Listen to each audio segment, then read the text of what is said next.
Hello all, it's the second episode of the 2018 Super Hot Pepper Growing videos I'm doing here.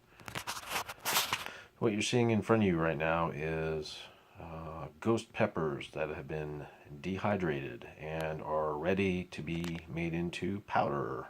So I'm getting ready to do that just now. Okay, so I've loaded the dehydrated ghost peppers into a NutriBullet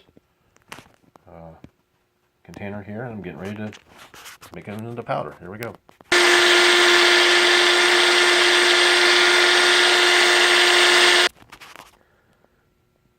Let it sit there for a couple of minutes at least to let all the ghost pepper dust that's floating around in this container to sort of settle. You don't want that stuff going into the air that you're going to probably be breathing when you open this thing up. Alright, so this is about all you're going to get from about 30 ghost peppers that have been dehydrated.